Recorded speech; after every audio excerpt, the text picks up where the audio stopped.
Hey listeners, thanks for dropping in. I'm Christy. And I'm Melissa, and this is Buried Motives, where we dig deep into the details of some of the most gruesome Dirtbag murderers.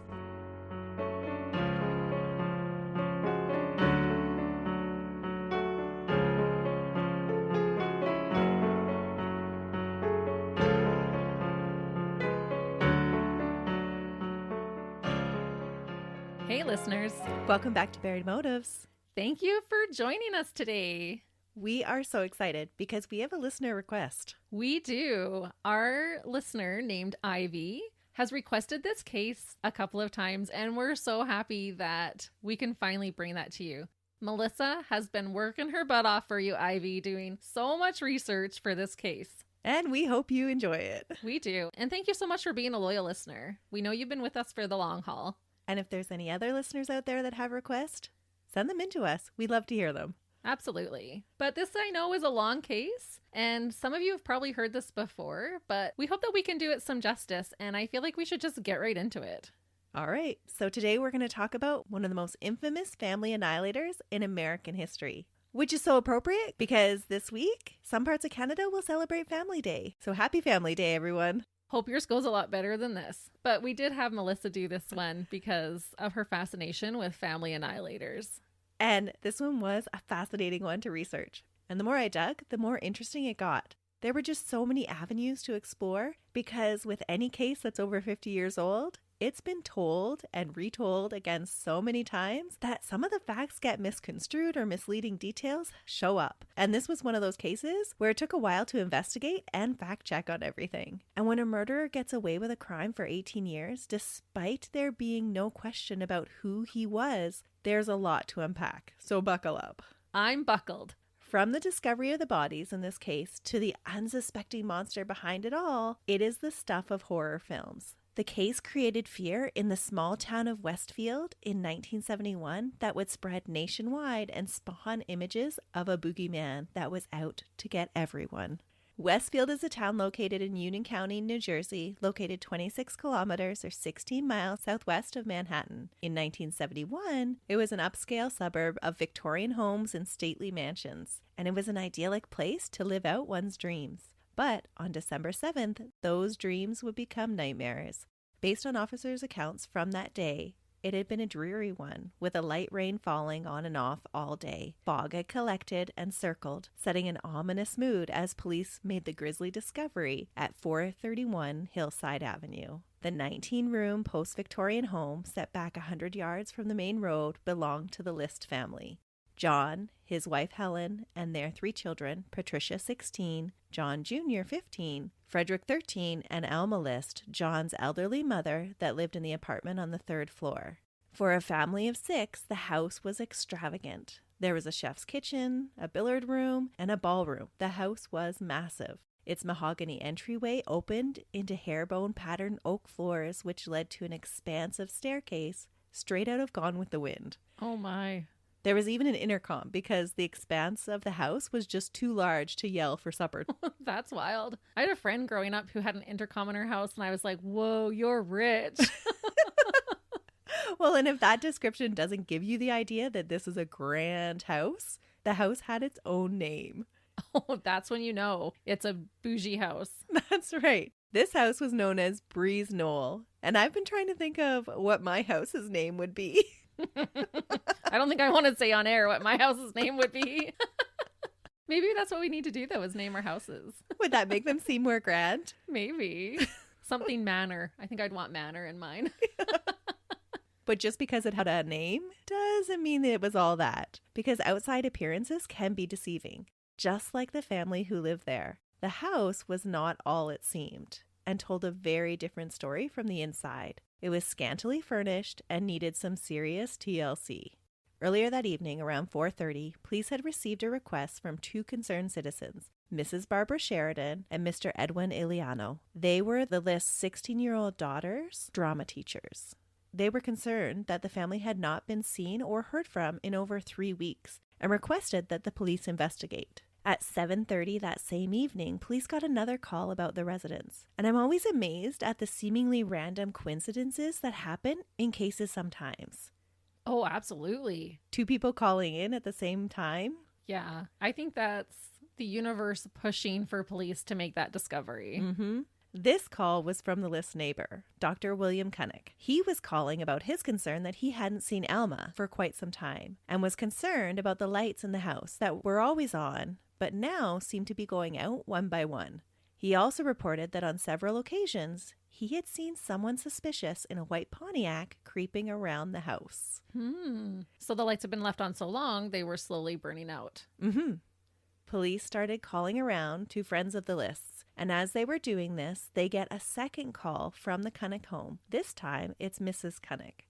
And at 9:45, she informs police that the white Pontiac is back, parked in the list's driveway, and that her husband has gone to investigate. 5 minutes later, 2 police officers, Zalesnik and Haller, are dispatched to the residence. The white Pontiac is Mr. Iliano's, and he and Miss Sheridan have decided that they need to find out what's happened to the List family and why no one has heard from them in the 3 weeks. And so they figure that the police aren't doing anything about it. We're going to go and figure this out. Ooh, they're brave. But thank goodness for concerned neighbors and friends. Yeah, and I'd like to think that if my whole family were missing for 3 weeks, that somebody would notice at some point. I'd notice.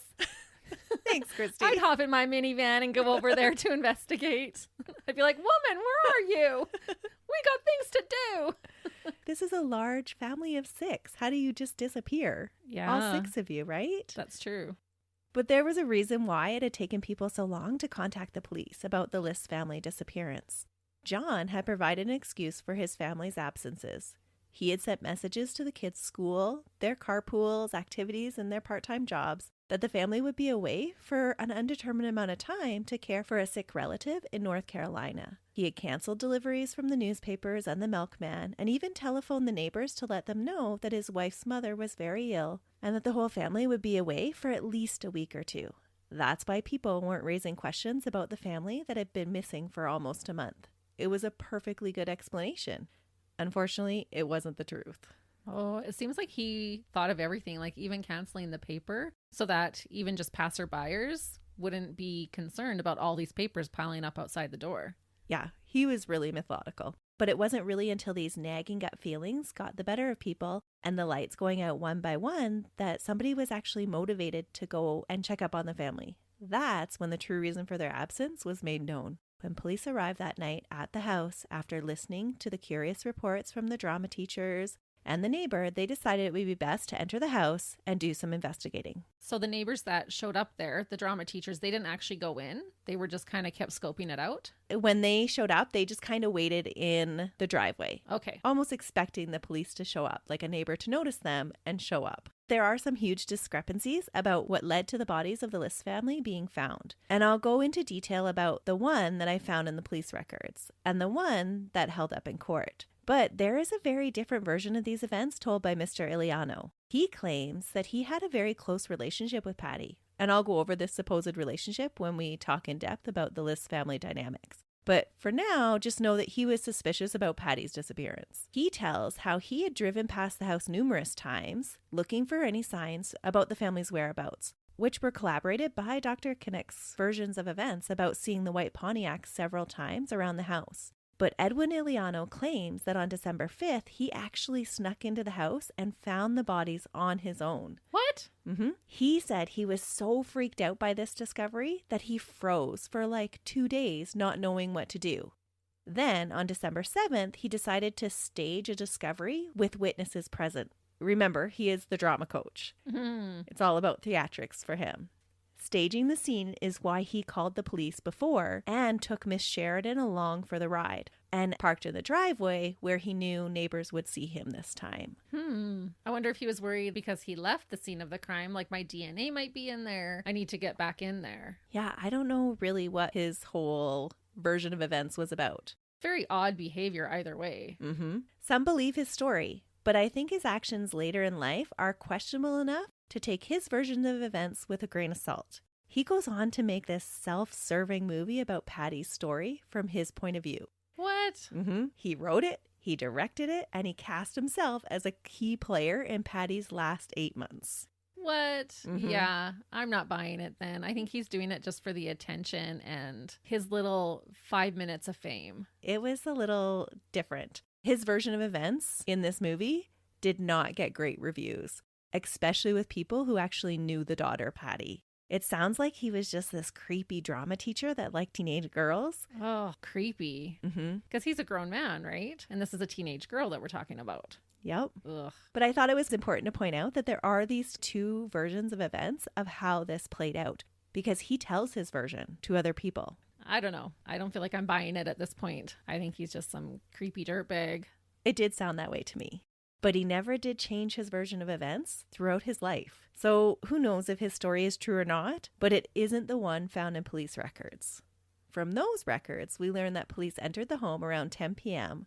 through an unlatched window in an open porch on the east side of the home. As they entered, there's this soft classical music playing over the home's intercom system. The house is noticeably cool, and on the first floor, where lights have all burnt out, it's dark, and there's this faint, foul odor. Oh, Beyond just entering a scene that would have been from any creepy horror show, the officer's first signs that something is not right here greets them from the butler pantry floor. Dried blood is there. As they investigate deeper into the house, Mrs. Sheridan leads them through the hallway between the kitchen and the ballroom. The entranceway into the ballroom is curtained off. As they enter the ballroom, which is pretty much devoid of furniture, the smell gets more pungent, and they are greeted with 4 dead bodies laying on sleeping bags. no.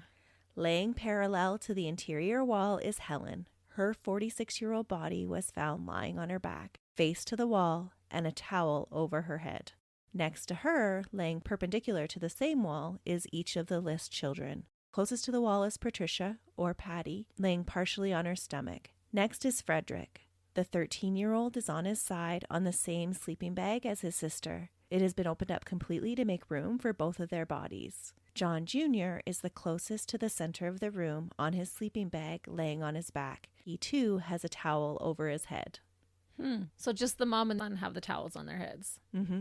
Helen is only dressed in her dressing gown, but all 3 kids have on their coats, and John Jr. actually still has on his winter gloves, and Ooh. all of them have been shot. There are some reports that say the bodies were arranged in a cross-like fashion, but after seeing the crime scene photos myself, it was more like a T. That's what I envision as a T. Yeah, it didn't look like a cross to me at all. Right, and his wife would be at the top of the T. Mm-hmm. And I just can't even imagine how eerie that would have been with classical music playing as you're discovering this. Yeah, it sounds like a scene from a horror movie. It really honestly does. Mm-hmm. And you know that cold, creepy feeling that they try to always convey? The house was cool, it was dark, and then you've got this creepy music. I can't imagine what it was like. I can't either. So creepy. As police search the rest of the house, they make one more deadly discovery. On the 3rd floor, Alma List is found lying on her back in a small storage room off of her kitchen. She is neatly dressed, and she too has a towel covering her face. She's been shot as well. So did he only feel remorseful about his mom, his wife, and his oldest son? Like, why didn't he have a towel over the other kids' faces? I'm not really sure. And that's never explained. That's interesting. Because that's usually like a sign of remorse, right? To cover their face like that. And I would have thought that too, especially because his oldest son was considered to be his favorite son, and he had a very, very close relationship with his mother. So had it been just those two, I would have thought, yeah, he's showing remorse for them. But because it was on his wife's face, I don't think he was remorseful for her death at all. Oh, interesting. And so I don't think that it was just for remorse. Later, we'll go through the actual sequence of how each of the bodies got there. And it's not even the sequence of events that determine which ones got towels on their faces. Wow. It's very curious. It was clear, though, that all the bodies had been there for some time. Oh, at least 3 weeks. The only member of the family that had not been found was John. The suspicions that were mounting against him were confirmed when police find a letter addressed to his pastor, Reverend Rewinkle. In that letter, handwritten on a crisp yellow lined sheet of paper, John List had claimed to have killed his family and listed justifications why he had done it. But even with a list of reasons written by the murderer, people were shocked and horrified that this quiet man could do such an unthinkable thing to his family members. Veteran police officers and prosecutors that were privy to the crime scene details all could not wrap their head around what kind of man John List could be to commit such an unnatural act. Oh, that's so true. They just couldn't understand how this family man could murder his wife of 20 years, his own mother, and his 3 children. It's a father's job to protect, not destroy. What kind of monster could do such a thing? And that's exactly it. They're a monster to be able to do that. Mm-hmm. As police gathered evidence from the crime scene and talked to the family, friends, and neighbors, a picture started to emerge about the List family's life and the man that seemed incapable of such atrocity. And while searching through the past to figure out the motive, they hoped to find a clue about what had happened to John himself. So who was John List, and what had transpired before that grisly discovery and the murders? John List was born on September 17th, 1925 in Bay City, Michigan, to German-American parents John Frederick List and Alma Maria Barbara Florence List. His parents came from a parallel family tree. Meaning they were related? Yup. John's father was his mother's great uncle. Great uncle? Mm-hmm. At 64, John Frederick List had married Alma, 26 years his junior, when his first wife had died of cancer. What? Mm-hmm. Oh, you know I have strong feelings about that. No. Her great uncle, not even just her uncle, her great uncle. Yep. At the time of their marriage, John Frederick already had a grown son who was the same age as Alma. Oh, that just, my goodness. And did she even really have a voice in the matter? Like, did she have a say in the matter? It sounds like she did. So Alma was actually now the mother of her first cousin once removed. That's wild. I think a rule of thumb should be that if you've been in a relationship, you have children, and then you're looking for a new relationship, the person you're going to be in a relationship should be closer to your age than your children's. There, I said it. Christy has very strong feelings on this. But the two of them had met when Alma was caring for John Frederick's first wife. Both of John's Wait. So Alma was caring for his ailing wife. Mm-hmm. As a family member would. Oh, so this is making more sense to me then. So it wasn't like the family just sacrificed her to this great uncle. They were trying to help by sending their daughter to go help with his dying wife. And they probably had no idea that he was going to then put the moves on her. What a creep. Or they just fell in love, Christy. No, he's a creep. And he probably manipulated her. That is infuriating to me. She's there to help your dying wife and you're making eyes at her while your wife's on her deathbed. Sorry, I know I'm being judgmental and maybe I'll regret saying all of this later, but come on. It does seem like quite the story. I'm hooked on that. That's going to take a minute for my brain to get over this. You don't hit on your dying wife's caretaker. No? No. That's a dirtbag move. It is, especially when it was like only a year later that they were married. Yeah. Interestingly, we don't hear a lot from John Frederick's first son about all of this. Yeah. Both of John's parents were devout Lutherans, and raised as an only child, John had a very strict religious upbringing. This wasn't something he disliked or complained about. Really, the opposite. He embraced the teachings of his parents wholeheartedly. From John's accounts, there was no abuse or anything that he considered odd about his childhood. Others would point out that Alma was overly domineering and protective of him. Alma often would not allow John to play with other children for fear that he might get injured. His father didn't have much to do with his day-to-day raising. That was all left up to Alma. He did instill into his son, though, a very profound sense of moral obligation and duty. A man's job was to provide for his family financially and lead them spiritually. John's father was a Sunday school teacher and the church treasurer, positions that were regarded with very high esteem by John's mother.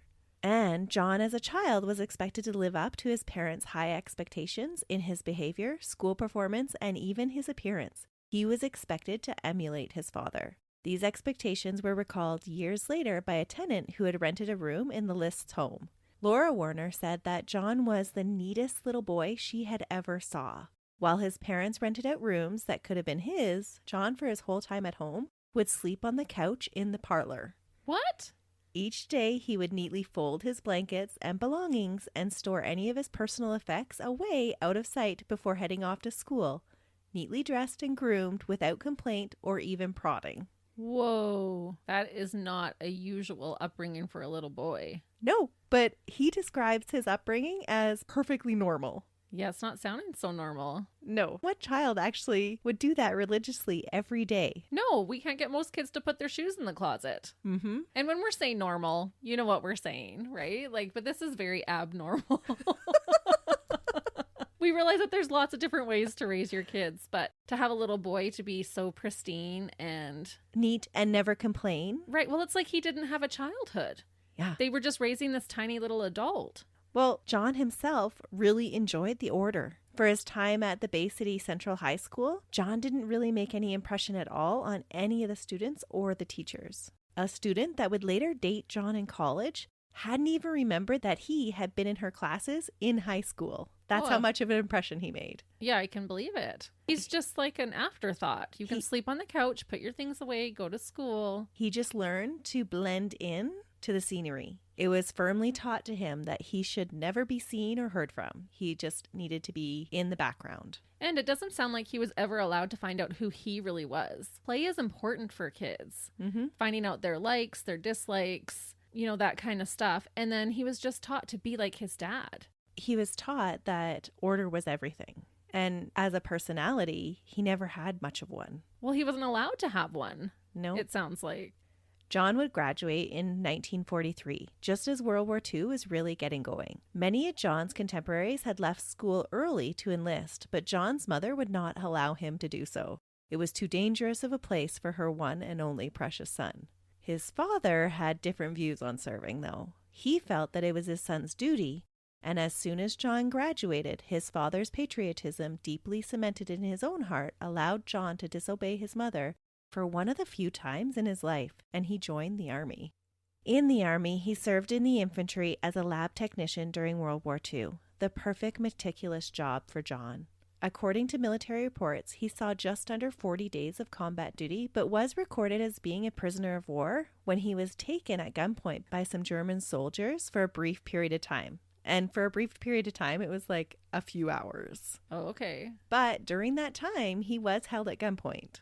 And so would he later say that he was traumatized by being held as a prisoner of war? Yeah, he's going to bring that back up later. Okay. Although his description of his combat doesn't match military records. Oh, interesting. Mm-hmm. Because I would think that would be traumatic. Absolutely, to be held at gunpoint, no matter how long it is, I think it would be traumatic. Being robbed at a store and being held at gunpoint for just a couple minutes would be traumatic. Yeah. Let alone a couple hours.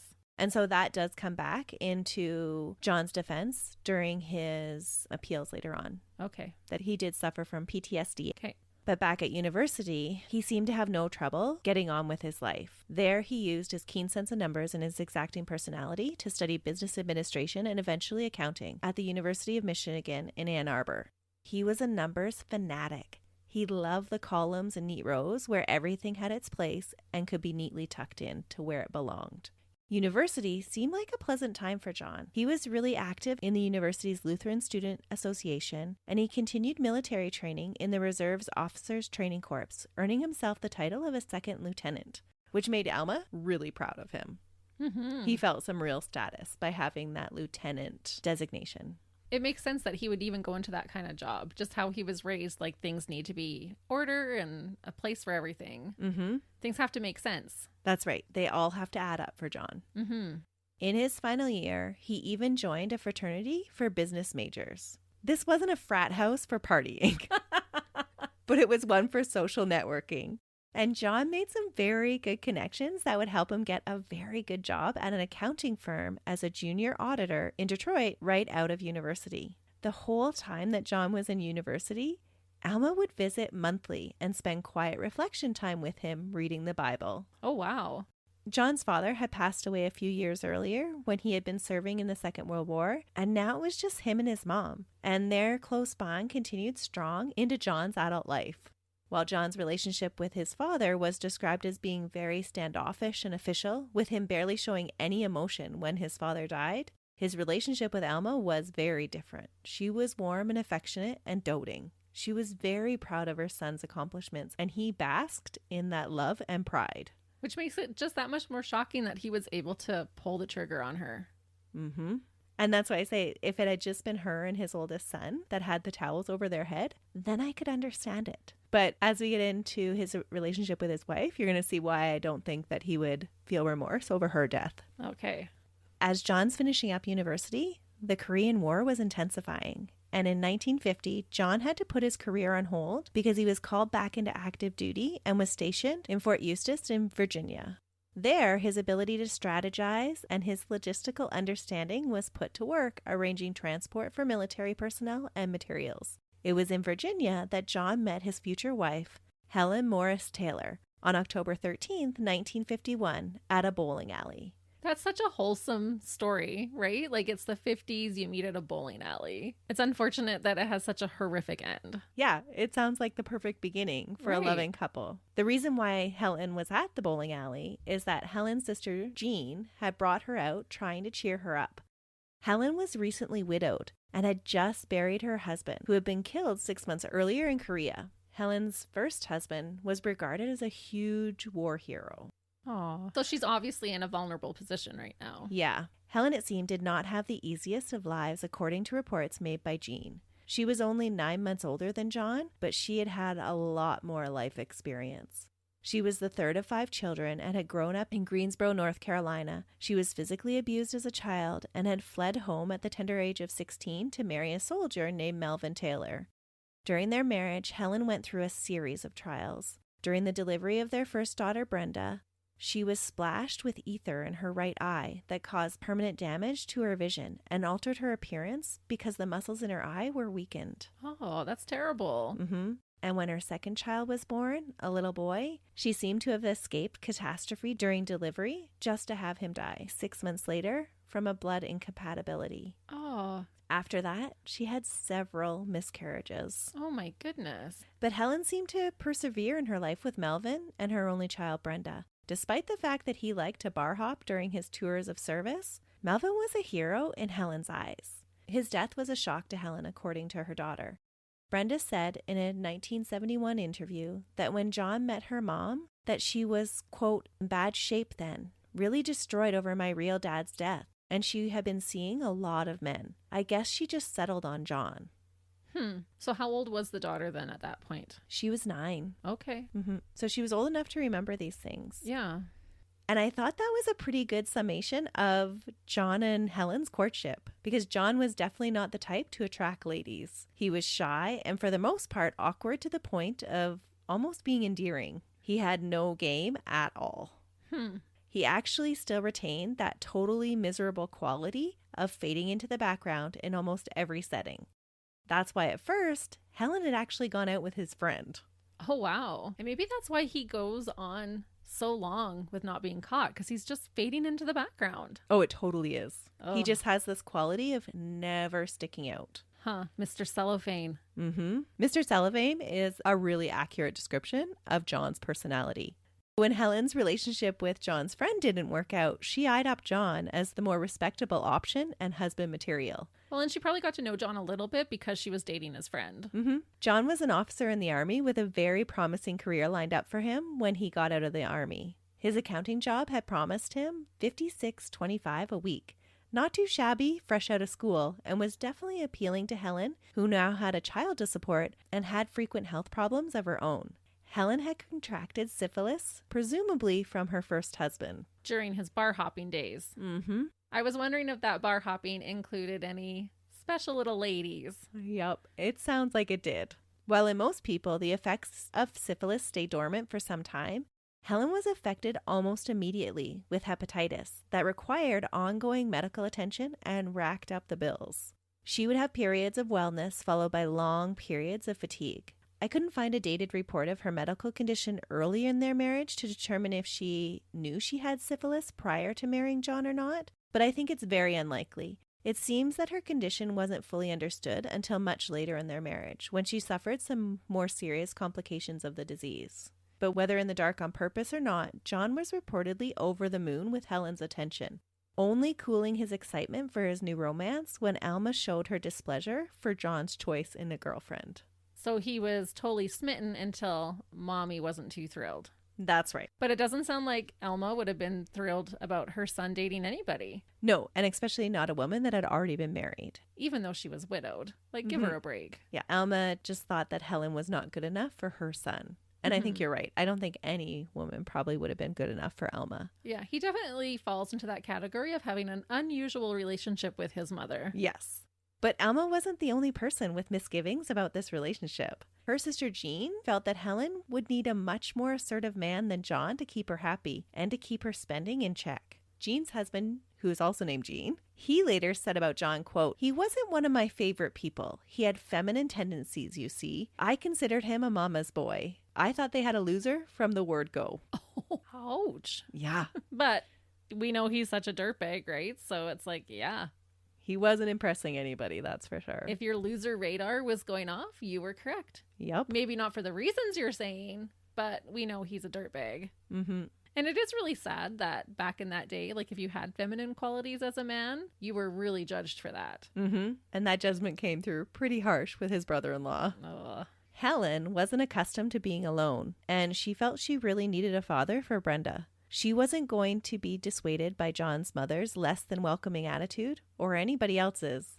The two were married on December 1st, 1951, after Helen agreed to John's only condition, that she join the Lutheran Church. That's super quick. Was that only like a month of dating? Just under 2 months. Wow. Mm-hmm. And she had dated somebody else in between. Oh, that's right. Mm-hmm. So that's like 2 months after meeting that they were married? Yeah, less than 2 months after meeting.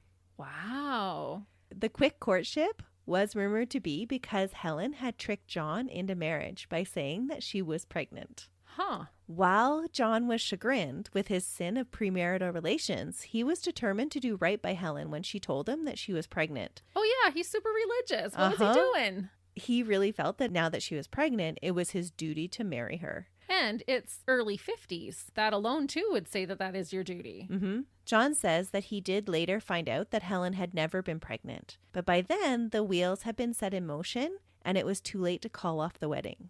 Why would she want to lock him down so quickly? Like, it's not like he's this incredible catch or he's super rich or like, I wonder why. It sounded like he put off the vibes that he was going to be responsible enough to financially provide for them. Huh. And by Helen's sister's reports, it sounded like Helen liked to spend money. So now you have this woman that likes to spend money, that now doesn't have an income coming in.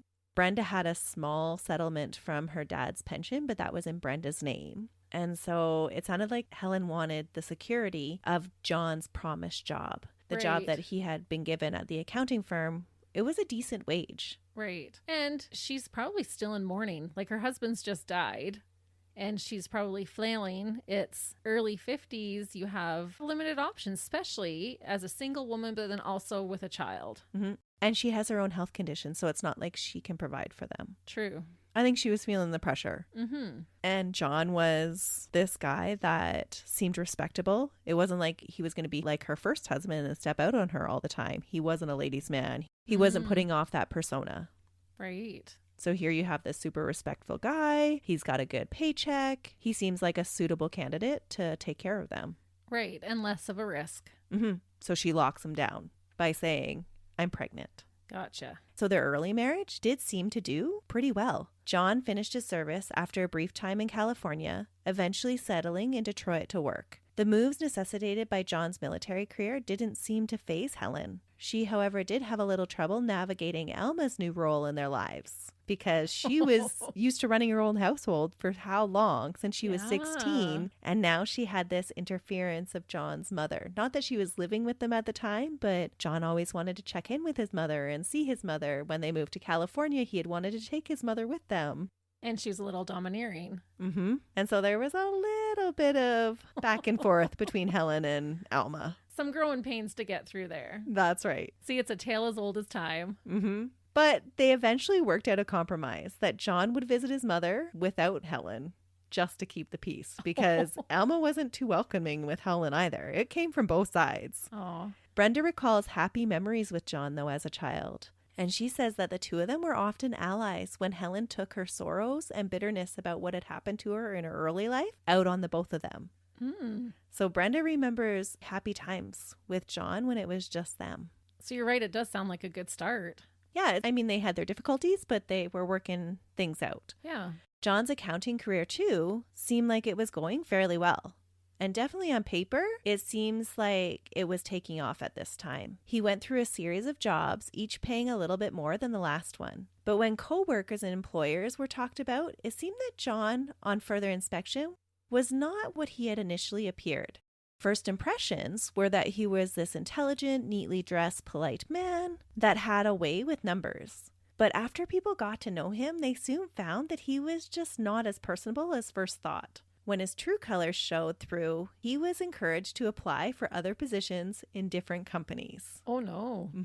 There was always this kind of glowing recommendation of his accounting skills and no word on his lack of personality. Because they wanted him to get hired somewhere else. Yeah, companies were excited to see him exit. And so they would give him these glowing recommendations. He's this wonderful accountant, and not say anything about how socially awkward he was. They're like, please take him off our hands. For someone who was described as being a master strategist, John seemed oblivious to all of these personal undertones. He had always been treated as someone special by his mother. So why wouldn't these companies always want him? And of course, he was worth as much as they were paying him. John's sense of prestige was also growing because he was being given positions of authority at church. He was a Sunday school teacher and he was the parish treasurer. Just like his dad. That's right. Both of these positions his father had had. He felt like he was checking all the boxes. Yeah, I finally made it. Yep. I've done my patriotic duty. I'm doing my family duty. He's doing his religious duty. He's checking all the boxes. And I'm just like my dad, aka great uncle. That's right. Christy's still reeling over it. I still am. Yeah, his dad was his great uncle. Yep. Holy moly. Pudding and pie. Unfortunately, though, for John, his feelings of confidence didn't really carry over to his home life. Helen was increasingly unhappy and despondent. She had had 3 children in quick succession, and it took its toll. The couple's first child, Patricia, was born January 8th, 1955, quickly followed by a brother, John Frederick, on October 21st, 1956. Frederick Michael was born on August 26, 1958, and would be the last addition to the List family. Ooh, that is quick. In 3.5 years, she had had 3 children. Wow. That would not be an easy task for anyone. Let alone a woman that's already struggling with her health problems. After a period of happiness after each birth, Helen began to be overwhelmed with caring for the couple's 3 young children. And Brenda, who is now a teenager, did not take kindly to her mother using her as a babysitting service. Oh, you could totally see that would happen. So it created a lot of tension between Helen and Brenda, and then John and Brenda, and John and Helen. Yeah, and then meanwhile, all these little kids running around.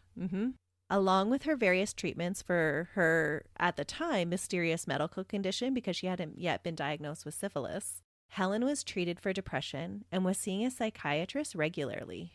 She was frequently prescribed medication, and that medication, combined with her increasing alcohol consumption, left her lethargic most days. Oh. She stopped attending church, and neighbors reported that she left young Frederick in his playpen for hours unattended. And not just in the house, she would park him in the driveway. What? And just leave him there. Well, that's really sad. It is.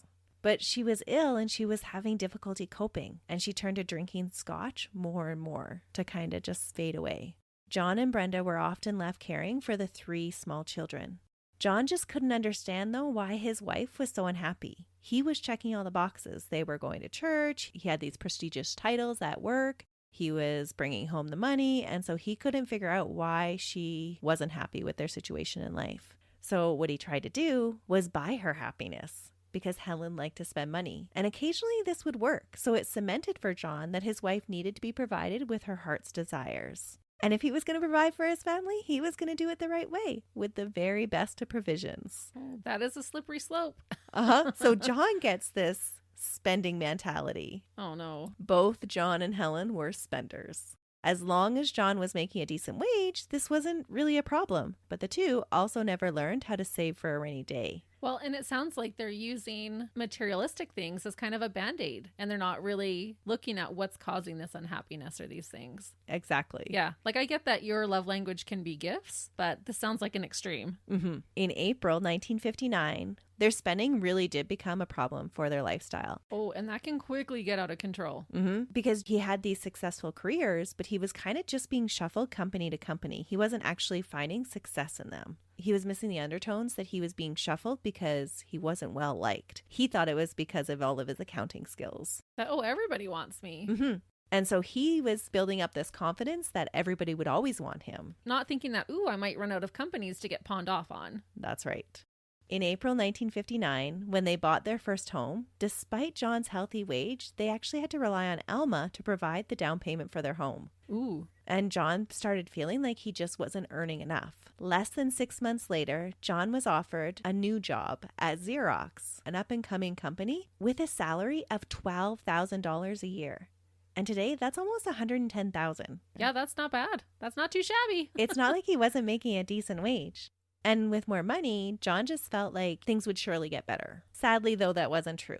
Helen was unhappy, and it didn't seem to matter what he did. He even agreed to have a vasectomy for Helen's health, a thing that was not supported by his religious beliefs. Yeah. And it was not actually something that he would even admit to his mother. But it was something that Helen wanted, and so he felt like, okay, if this is what you need to be happy, I'm willing to do this. And I think it's understandable if you consider her health. She struggled to take care of the kids they had. And after reading all the reports about John's unyielding personality, I think actually because he submitted to this, he was happy enough to bend his beliefs in this matter because he saw the sense in it. The pros and cons all added up neatly for him and all pointed to one solution, that they just couldn't handle any more children. And they were blessed with 3 plus Brenda. But it was one of the points in his life that actually show that John can change his ideologies and his frame of reference to make a new decision based on the circumstances that he's in. Right, because that had conflicted with his original beliefs about having a vasectomy. That's right. And later, as we get into his admitted motives for why he commits this crime and the arguments that the defense use, I think it really is important to point that out, is that there are times in his life that he can change his mind about really strongly held beliefs. And this is one of those times. Which would contradict what the defense is later going to try and say. That's right. So after the vasectomy that he had to make Helen happy, John dug into work even more, working more hours to provide for the family's ever-growing wish list. But as he works more, Helen becomes even more resentful, starting to lash out at John both in private and outside of the house.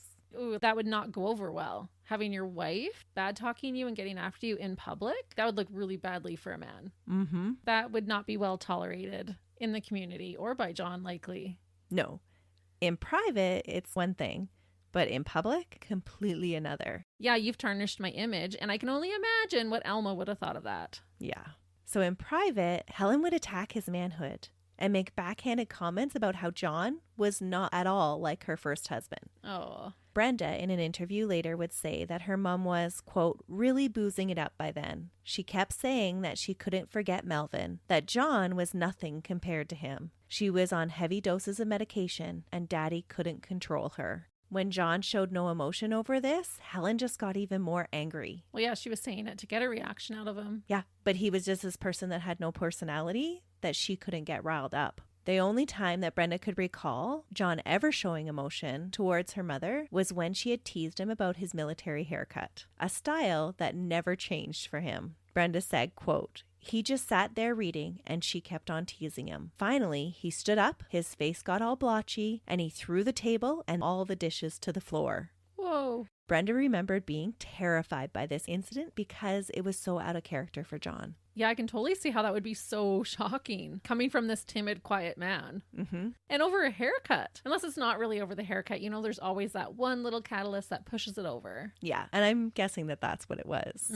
But in public, the humiliation didn't end either. At events and work parties that the couple were expected to attend, John was socially awkward and Helen was the life of the party, flirting with other men and frequently drinking too much. Aww.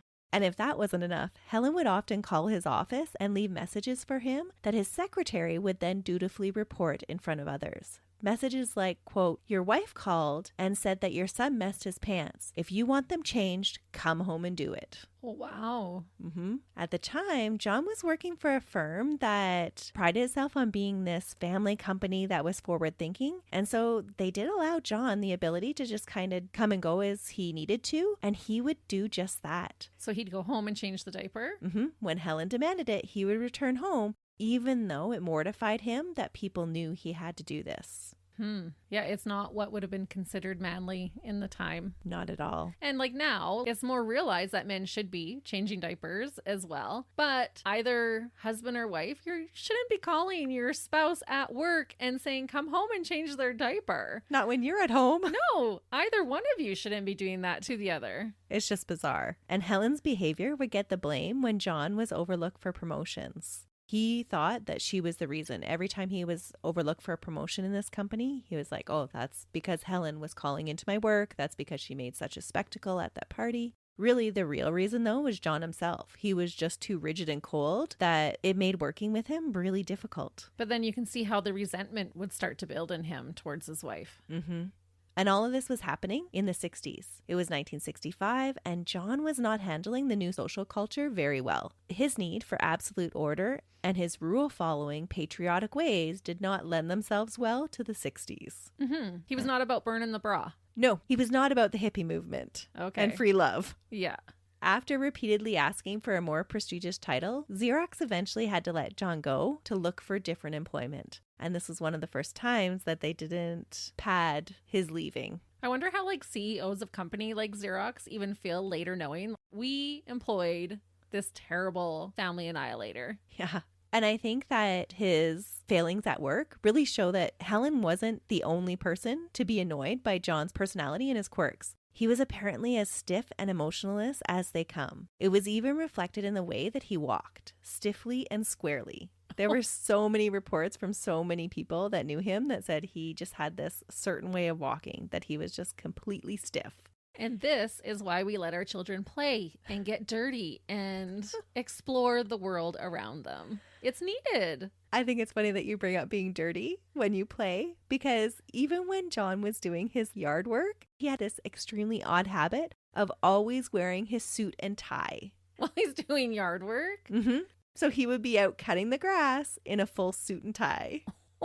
That's what I mean. You can't get more stiff than that. No. But he never was allowed to do anything but that. He didn't know any different. He had always been taught to dress super neatly, to be really clean. And so he didn't know how to get dirty. Right. He didn't know how to have fun. And one of the habits that a lot of people picked on too was the way that John read the newspaper. Apparently he would read the newspaper front to back, each section. He would take one section out, he would read every single word on it, and then he would put it back precisely the way it came out so that you wouldn't even know the newspaper had been read. Like one paper at a time? He wouldn't hold it all together. No, he had to take out each section. So he could be more careful with it. That's right. Wow. So he wasn't that dad with his leg crossed, flinging the paper straight.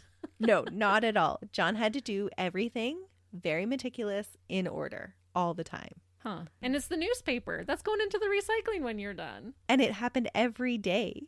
Huh.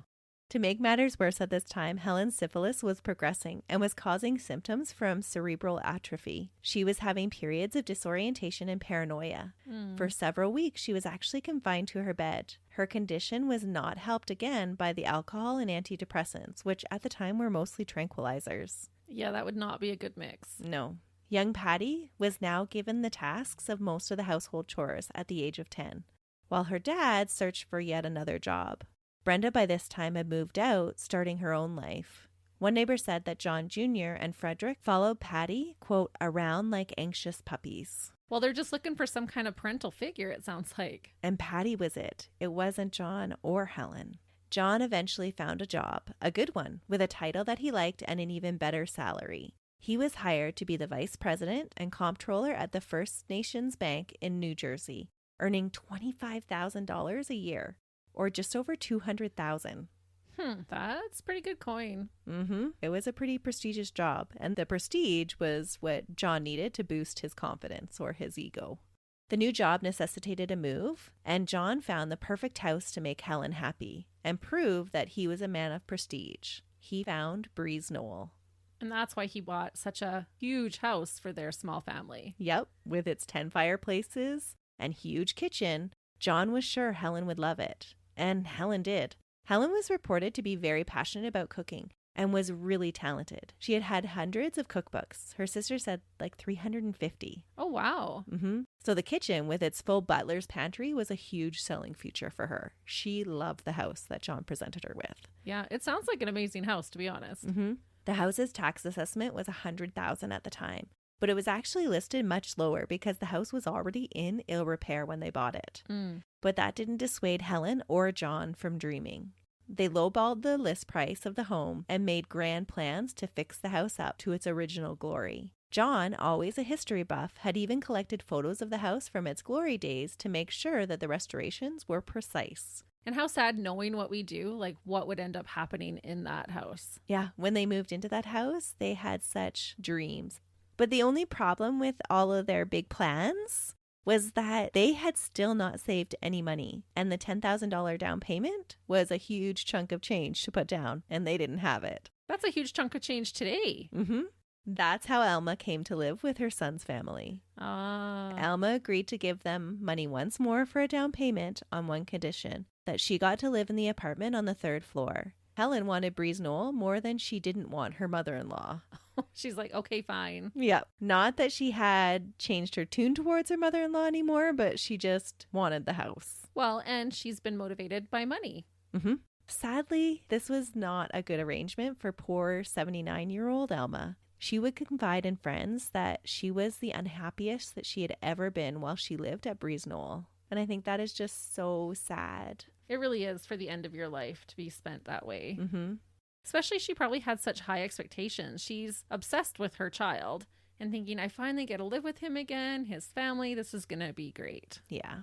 Westfield was supposed to have been a haven for the family, and for a while it was.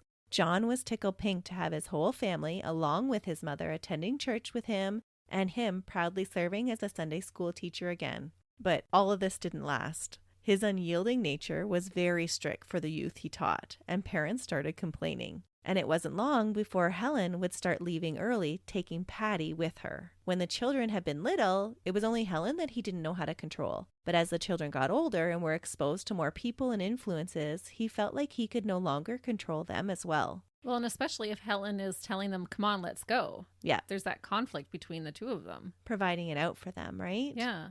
John became even more strict and became that crazy neighbor mowing his lawn in his suit, yelling at kids to stay off the yard. He feared his kids succumbing to all of the hippie ideologies that were circulating. Right. So he's just kind of spiraling now. He just can't handle all of these things that are going on in his life. Right. John's oddities. It's because he was raised by his great-great-uncle. That's a lot of generations behind him. That's some old-fashioned ideologies that he's been impressed with. Yeah. Yes. Okay, I'll leave it alone now, maybe. No, you won't. We'll hear more about it. John's oddities and the need to control everything really started to stick out. He volunteered for positions in the community, but was not well liked. As a Boy Scout leader, he was described as being methodical and arrogant, being very judgmental when a boy showed up with his uniform slightly out of place, shoes not shined, or even worse, his hair past his collar. Because he had this super huge belief in that military crew cut that he had kept his whole life. Does he have like OCD or anything like that? Because it's seeming like maybe he has some of those tendencies. Yeah, there's reports later on that he is diagnosed with obsessive compulsive personality disorder, which is a little bit different than just OCD. All right. Yeah, and we'll get into that. Okay. So just a year after moving his family to Westfield and purchasing this huge fixer-up mansion, John lost his prestigious job at the bank. The job required someone with social skills, and while John had always struggled in this department, he was deteriorating even more, and John just couldn't do this job. It's too bad he couldn't have found a job where he could have done the whole number thing and not had to interact with people. Right, but it seemed like he always sought after these prestigious titles that would have to include him interacting with people. He always wanted to be the vice president of, or have this title behind his name that would then make him interact with people. He wasn't just happy to be the accountant at the desk. Right, he couldn't be in a cubicle on his own. No. That makes sense. Which is sad because that's probably where he would have flourished. John would be out of work for 6 months. The whole time, he didn't tell Helen. He just kept pretending to go to work. Every morning, he would leave with a briefcase in hand and then go and sit the whole day at the train station reading the Wall Street Journal. Then he would return home like nothing was amiss. John said about this later, quote, I grew up with the idea that you should provide for your family, and to do that, you had to be a success in the job that you had, or you were a failure, and that was not a good thing to be. He refused to go on welfare, as that would have entailed excruciating embarrassment in the community and violated the principles of self-sufficiency that he had learned at his father's knee. Well, you can see how this would be a huge crossroads for him. But it's interesting. Why are you going to the train station and sitting and reading a newspaper rather than trying to find a job? How are you going to find a job sitting there at the train station? Right. And I really think that this speaks to the deterioration that John was going through at this time. He was just mentally collapsing, because every other time that he had been asked to kind of move on from his job, or he had to find a new job because one company was closing, he hit the streets, he did his social networking, he found another job that was even more prestigious than the last. And this time he just couldn't do that. Well, and he was vice president now, right? Mm-hmm. And so where are you going to go from there? Right. He's probably not going to get a president, like the CEO kind of job, right? Mm-hmm. So. And he's no longer being shuffled to a new company. He's actually being fired. So I think it's just all kind of falling apart for him. And I always, when you hear stuff like this happening, how are people pulling that off for so long? Because it doesn't sound like they have this huge reserve of money. Like, how are you even supporting your family for 6 months? Well, we'll get into that. There are some reports that while he hadn't told Helen about being unemployed, a most grievous sin in his eyes because of his father's teaching, he had confided in his mother. Oh, mommy's paying the bills. Well, whether he had confided in his mom or not, he actually didn't tell her that he started to use her bank account to pay all the bills. Oh, so he's stealing from mom. Uh-huh. Oh. John eventually found work again in 1967 with American Photographic Company for half of the money that he had been making before. But even this job would not last. Within a year, the company had relocated and John wasn't invited to tag along. John had to take out a second mortgage on the house and began to quietly sell furniture and cars. Well, and you can see how this would be such a hit to his ego, right? He is just all about the prestige, what everyone is perceiving him to be. Mm-hmm. And he's trying to keep up those appearances in the community. Even his spending habits. He goes out and he buys the best of whatever he's buying. So he's buying name brands and trying to keep up all of these appearances when they can't afford it at all. No, you can buy great value mac and cheese. No. John had to have KD. With the fancy ketchup. That's right. Fancy Dijon ketchup. But he was selling things off on the side, trying to kind of keep up appearances. But you can see how he would, because he would want to hide that, because he would be basically, in his eyes, admitting to being a failure. Mm-hmm. So he's trying to keep up these appearances, and that is a dangerous web that he's starting to spin. Yeah. He did eventually find another job of selling insurance and mutual funds. But again, that's a sales job. It's like the worst kind of job for him.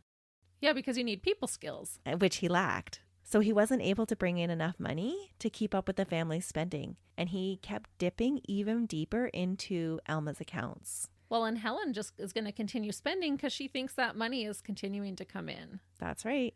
During this time, Helen's condition was taking a turn for the worse. She was hospitalized at Columbia Presbyterian Medical Center in New York, where her condition of cerebral atrophy was diagnosed as a symptom of general paresis, a fatal disease. It was tertiary syphilis. Oh. When Helen returned home, she was very ill and kept mostly to her room.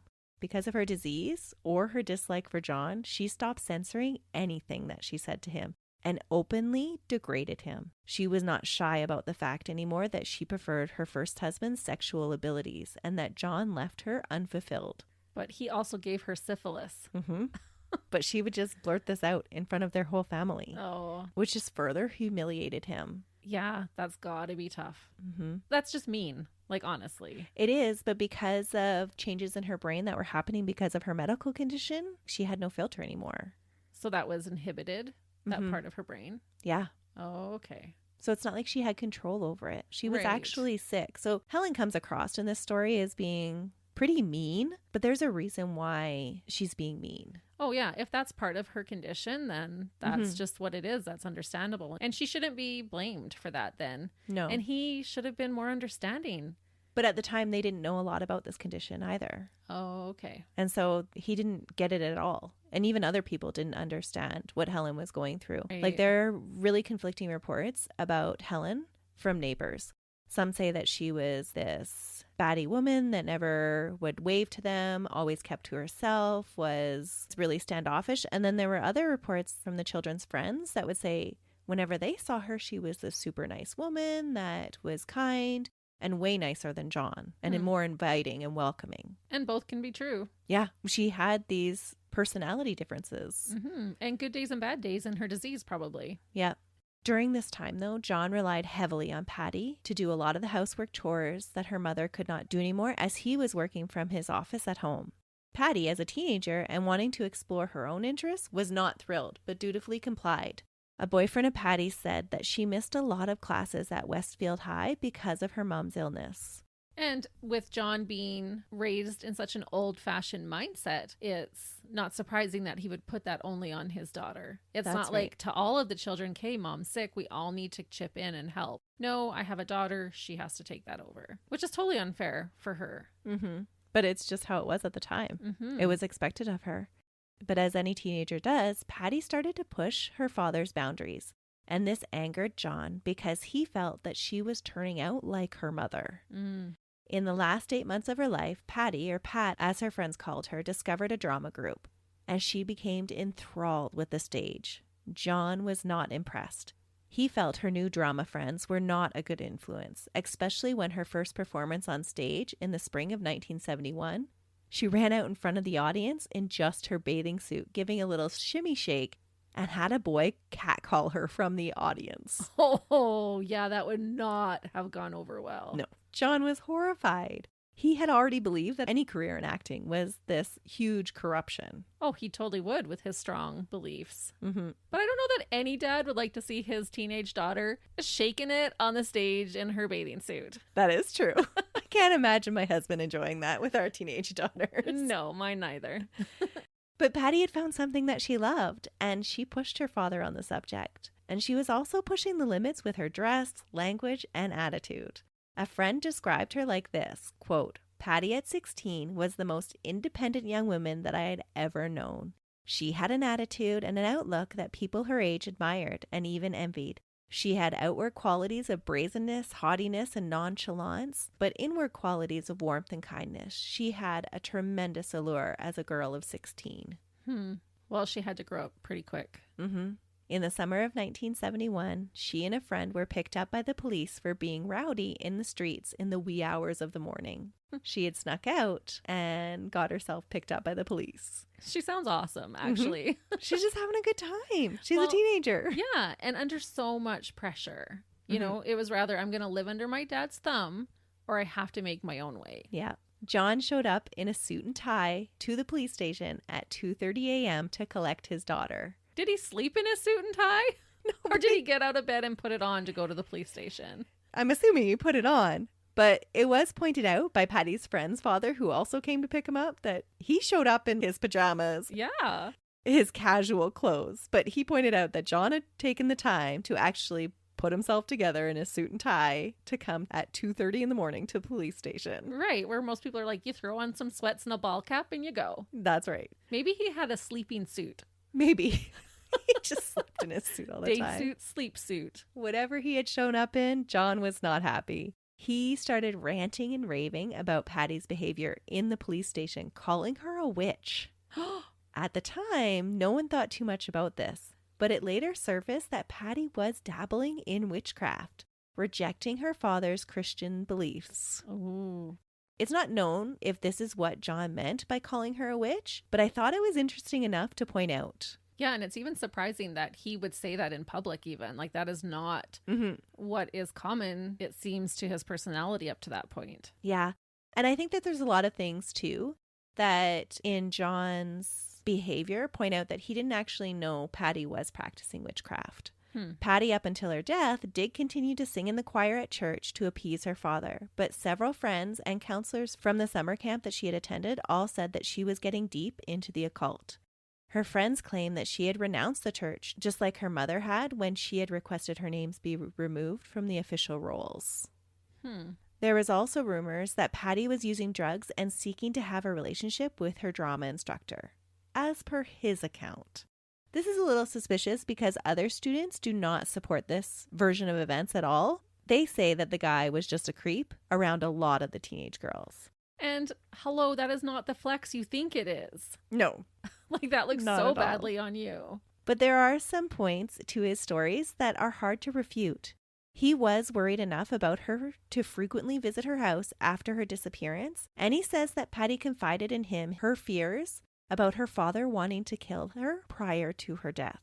The account of this incident that had made Patty think this is pretty similar to the one given later in life by John in his memoir. But we'll come back to that incident. With parenting problems, on top of marital problems, on top of money problems, everything was adding up for John.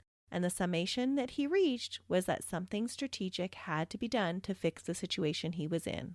On October 14th, John, ever the rule follower, went to the police department to apply for a gun permit. His fingerprints were taken and filed, but he would never return for the permit. So you had to actually get it at the police station. On October 30th, in a rare moment of giving, he allowed Patty to host a Halloween party at his house. And this may not seem like such a big deal, but knowing John's history, I think it's huge. As a child, John had been taunted and teased because he was not allowed to take part in Halloween activities because his father thought that it was not a wholesome activity. Kids had actually taunted him, calling him Trick-or-Treat Johnny, as his father chased trick-or-treaters away. Halloween was not a holiday that John celebrated. No, I'm actually so shocked to learn that. I think John allowing Patty to host this Halloween party really points out to him coming to terms with what he was about to do. He was no longer trying to save Patty's soul on earth. He already had a plan to ensure that. So he's like, do whatever you want, because I'm going to take care of it all in the end. Oh, that's so eerie. During this party, the boys, John Jr. and Fred, crept down the stairs to watch the party. From those that attended, the party was actually pretty low-key, with Patty turning people away at the door because John had set limits on how many people could come into the house. At one point in the evening, John even chased one boy out of the house because he was stressed about how much activity was going on. So while he had granted her this permission to have friends over, he was not okay with it. It was probably killing him inside. He was up on the stairs looking down in his suit and tie. That's like, right. What do I do here? The recounts given by Patty's friends that attended the party are nothing like what is depicted in the movie created by Mr. Iliano later.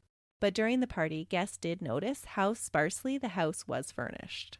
So they're starting to notice that things aren't quite what they seem from the outside of this family that they think has it all put together. Right. Well, when they're wearing all the most expensive clothing and the house looks ginormous. From the outside. Yeah, they're expecting to be wowed when they get in. Exactly. On Friday night, November 5th, John sat his children down in the kitchen. As they were all gathered, John advised them that it was important to prepare to die. John asked them, when they did die, would they prefer to be buried or cremated? What? When he had their answers, he just walked out of the room and calmly shut himself in his office. That's scary. Like, why would a dad even ask you that? That's what Patty's feelings were. She discussed this incident with her drama teacher, Mr. Iliano. She expressed her fear that her father was actually going to kill them. At the time, Iliano dismissed her fears, thinking that no father would ever do that. But she pressed the fact and said that if he heard about their father taking them away, be warned, because that's how she felt he was going to cover up their murders. No one really knows if this interaction took place, but I think there are arguments to be made for both sides.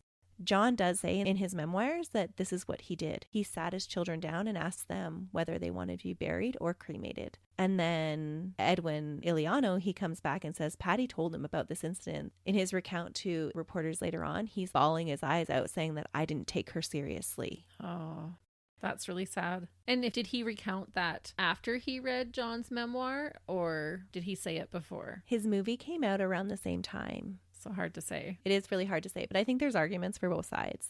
So I don't know which one actually happened, but it does sound like a for sure thing that John sat his children down and asked them, when you die, do you want to be buried or cremated? Yeah, because why would John lie about that?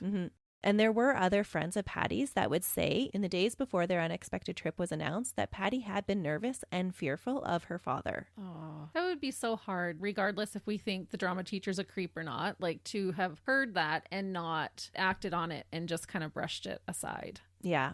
In Iliano's version of events, he does claim that that fear extended to the boys too. That when he was at the house on the night of the 7th, that John Jr. had shook his hand and had invited him to stop by at any time in a very stern, kind of unusual way, as if he was trying to pass along a message. If that message was being sent, though, it wasn't received. On November 9th, the day began like any other. John got up with his kids, had breakfast with them, and got them off to school. Once they left, he was ready to carry out his carefully laid plans. The night before, he had stayed awake, sitting amongst his walls of crime books and military strategy games, waiting for what he was now about to do. When Helen came downstairs for breakfast, John chatted with her briefly while sneaking up behind her and shot her in the left side of her head, killing her with one shot from 18 inches away with the 9mm automatic pistol his father had given him, all while she was just trying to drink her morning coffee. Oh, that's so terrible.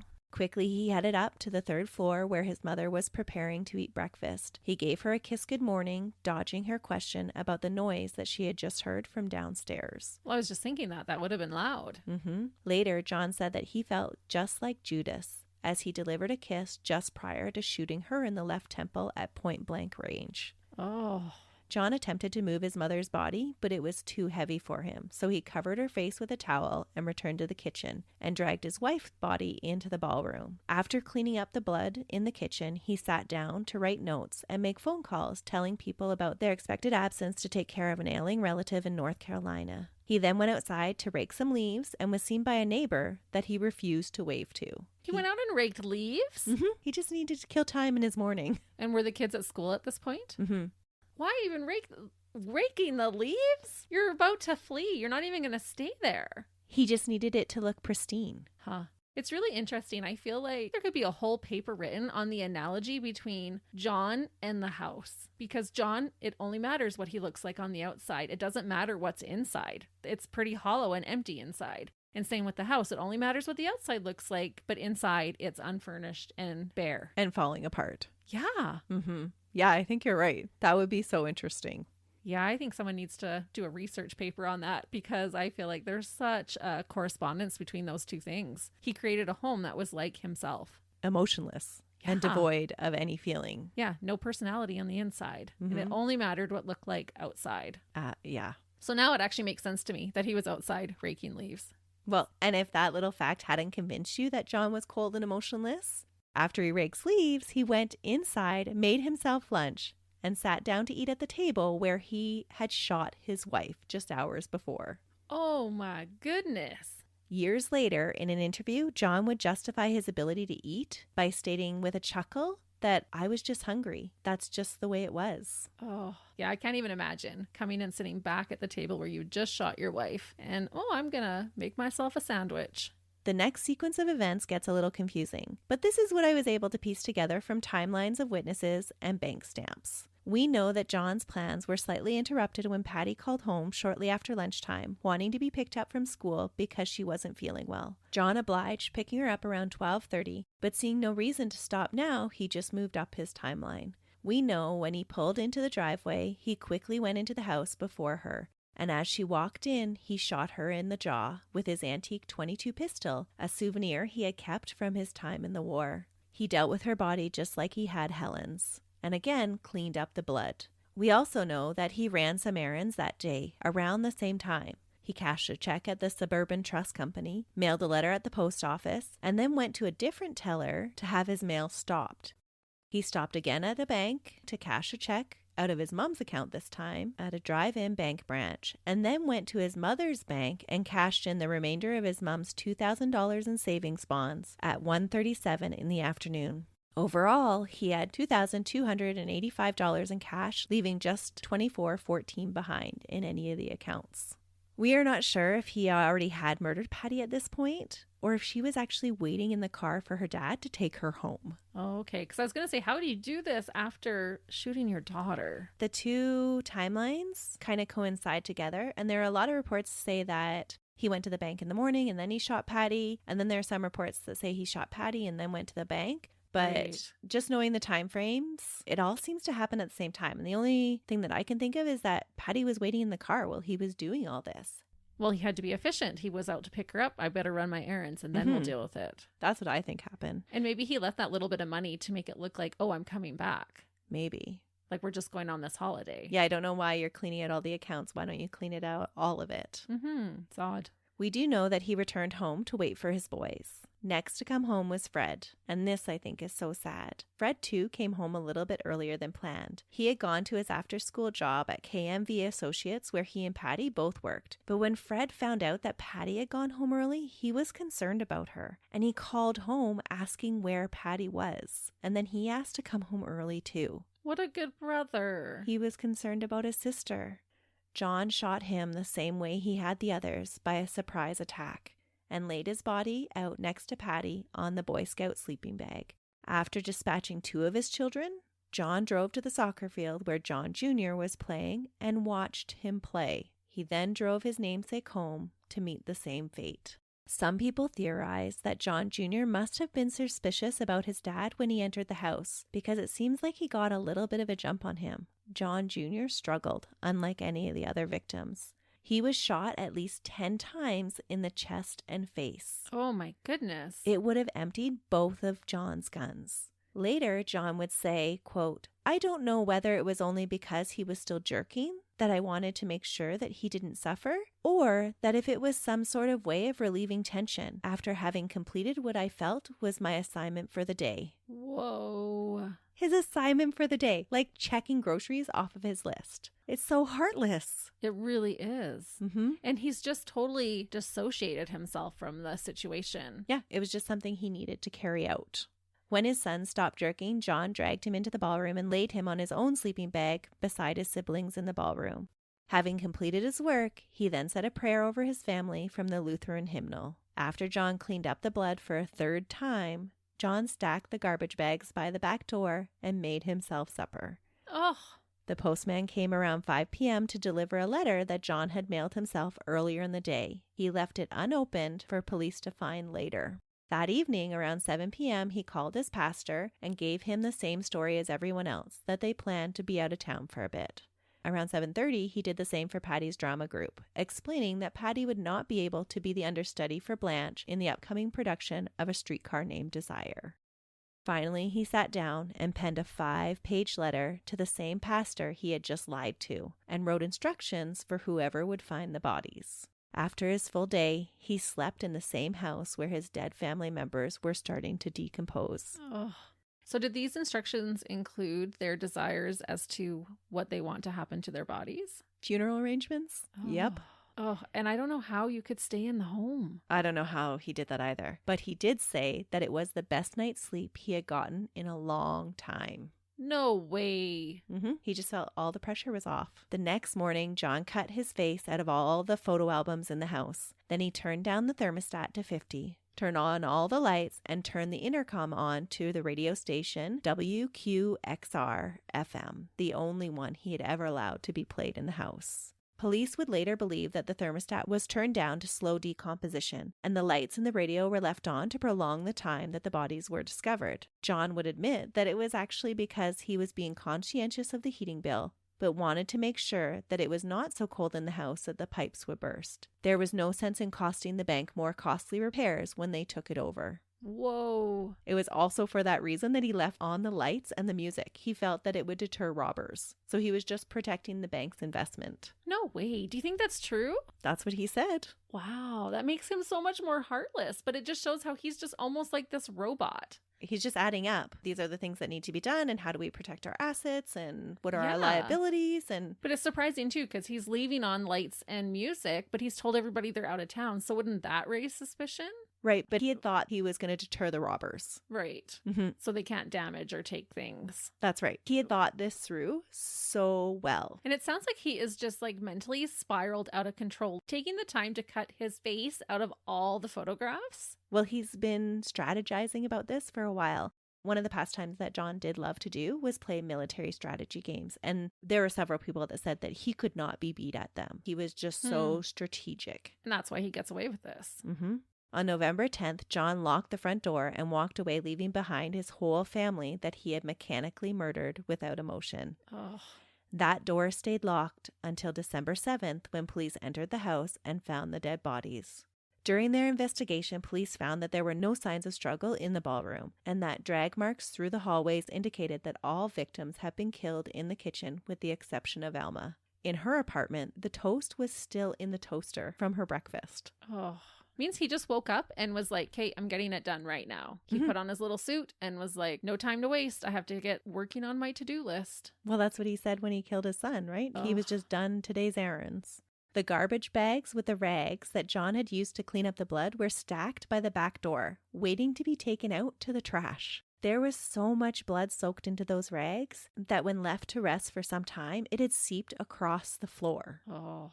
Bullet casings were found on the floor and bullet holes were found in the kitchen cabinets. In John's office, police found 2 pistols, along with an envelope containing extra bullets, in the bottom right-hand drawer of the filing cabinet beside his desk. On the outside of that drawer, John had taped a note, guns and ammo. Taped on top of his desk was a note that said, To Finder, 1. Please contact the proper authorities. 2. The key to this desk is in the envelope addressed to myself. 3. The keys to the files are in the desk. On the drawer of the desk, John had taped another note, which said, To Pastor Rehinkle, Burton Goldstein, and administrators. Inside the locked drawer was a manila envelope containing apology letters to Helen's mother and sister Jean, and his own mother's friend. It also contained photocopied stock certificates, a checkbook, and an interest compilation slip. John had even composed a letter to a business associate to tie up some unfinished work. And in his letter to his boss, he outlined how debt was supposed to be repaid. It was inside this folder that the confession letter to his pastor was found, neatly handwritten on a yellow pad of lined paper dated November 9th, 71. It read, Dear Pastor Rehinkle, I am sorry to add this additional burden to your work. I know what has been done is wrong from all that I have been taught, and that any reasons that I might give will not make it right. But you are the one person that I know that, while not condoning this, will at least possibly understand why I felt I had to do this. And then he goes on to make bullet points. Number 1, I wasn't earning anywhere near enough to support us. Everything I tried seemed to fall to pieces. True, we could have gone bankrupt and maybe gone on welfare. Number 2, but that brings me to my next point. Knowing the type of location that one would have to live in, plus the environment for the children, plus the effect on them knowing they were on welfare, was just more than I thought they could and should endure. I know they were willing to cut back, but this involved a lot more than that. Number 3, with Pat being so determined to get into acting, I was also fearful as to what that might do to her continuing to be a Christian. I was sure it wouldn't have helped. Number 4, also, with Helen not going to church, I knew this would harm the children, eventually in their attendance. I had continued to hope that she would begin to come to church soon, but when I mentioned to her that Mr. Jutes wanted to pay her an elder's call, she just blew up and said that she wanted her name to be taken off the church rolls. Again, this could only have an adverse result on the children's continued attendance. So that is the sum of it. If any of these had been the condition, we might have pulled through, but this was just too much. At least I am certain that all have gone to heaven now. If things could have gone on, who knows if that would have been the case. Of course, Mother got involved because doing what I did to my family would have been a tremendous shock at her age. Therefore, knowing that she is also a Christian, I felt it best if she be relieved of the troubles of this world that would have hit her. After giving some instructions on how the funerals are to be handled, he goes on to write, Originally, I had planned this for November 1st, All Saints' Day. But travel arrangements were delayed. I thought it would be an appropriate day for them to get to heaven. He then finishes his letter saying, I am sure many will say, how could anyone do such a horrible thing? My only answer? It isn't easy. It was only done after much thought. John got hurt much more because he seemed to struggle longer. The rest were immediately out of pain. John didn't consciously feel anything either. Please remember me in your prayers. I will need them, whether or not the government does its duty as it sees it. I am only concerned with making my peace with God, and for this I am assured, because of Christ dying even for me. P.S. Mother is in the hallway attic, 3rd floor. She was too heavy to move. Melissa, oh my goodness. I have so many thoughts about that letter, but I never understand when something like this happens and they're using their religion as the reason. Like, he feels totally justified. Like, I had to do this to save my family from sin. and because I can't provide for them. But how can you ignore the fact that murder is a sin? Is he thinking he's going to make it to heaven with them? Like, if we're going by his mindset, is he going to make it there? And then to ask them to pray for him? Yeah, and we'll get into that later. But John absolutely 100% believes that he will be forgiven and he's going to see them again in heaven. Wow. Mm-hmm. Having a confession was no consolation to the police. They didn't have a murderer to go with that confession. And as they dug through the evidence, the confession didn't seem to be telling the whole story. Because one of the points he makes in his confession is that he shot them all from behind so that they wouldn't know who did this to them and that they wouldn't feel any extra turmoil because of that. But it was all skewed by John's own perception, because autopsies showed that contrary to his confession letter, everyone wasn't shot from behind. Actually, only Patty had been shot in the back of the head. For all the others, their last vision in life was John aiming a pistol at their heads. Right. The other thing that the confession didn't contain was any clue to where John had disappeared to. Given the tone of the letter, they assumed he planned not to kill himself, like most family annihilators do, but they had no clue to what he planned to do next. And this created this generalized fear in relatives and friends, thinking that they would be next. Yeah, well, and he's emptied their bank account, so that's another indication he is not going to kill himself because he needs money to go on the run. And he's had like a 3-week head start. That just makes it even worse. Yeah. Even people that were not directly related to the crime developed this fear of a boogeyman that lived unseen among them. The only clue to John's disappearance was that his beat-up 1963 four-door blue Chevy Impala was found in the long-term parking area, Field 8, at the Kennedy Airport on December 9th. But it was purposely planted there by John to trick the police. Placed in the front seat was a parking ticket dated November 10th. John had had almost a full month's head start. Police asked Brenda for help to try and get John to come forward. In a statement read by a pastor, she pled, "Daddy, you are all I have left. Please call me." Brenda would later say that this was the last thing she wanted. She was terrified that she would be next, but she went along with the police's plan because that was what they thought would capture him. For the next 17 years, police would have no clue where John was. The FBI was brought in, and they developed a profile of the 46-year-old. The FBI used the profile to alert key participants to watch out for John and provide them with a few pictures that were still available to them. All over the country, physicians and pharmacists were alerted to watch out for anyone seeking hemorrhoid cream because John had a real problem with hemorrhoids.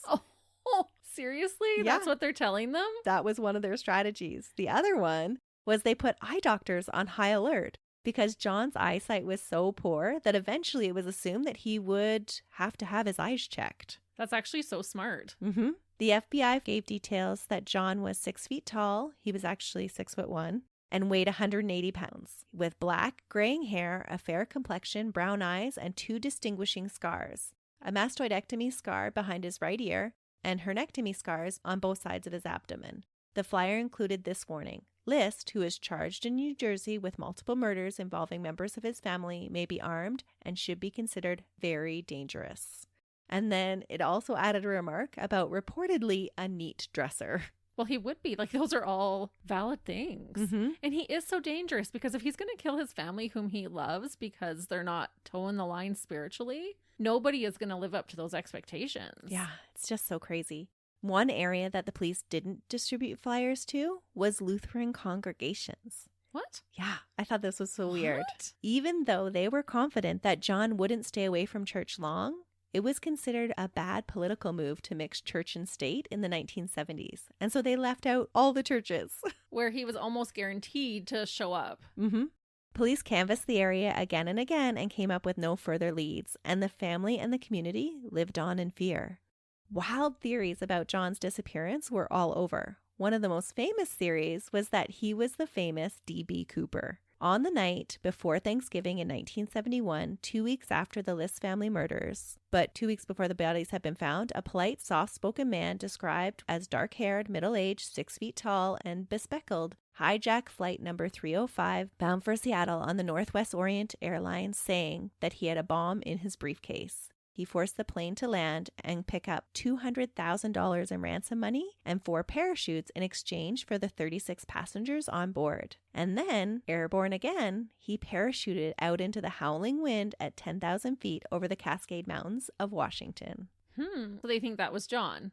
There are theories, but it's a theory that has since taken a real back burner because there are more probable suspects. And when caught, John actually denies these claims, and police are pretty confident that they're able to account for him not being in Oregon at the time of the hijacking. Yeah, it doesn't seem fitting to me. No, but this was all the rage when all of this was happening. They're like, that must be John List. He's jumping out of a plane. You can see how that would get exaggerated that way. There were just all of these crazy theories. My only question with that would be, did the hijacker wear a suit and a tie? Because then maybe. And were his shoes polished? That's right.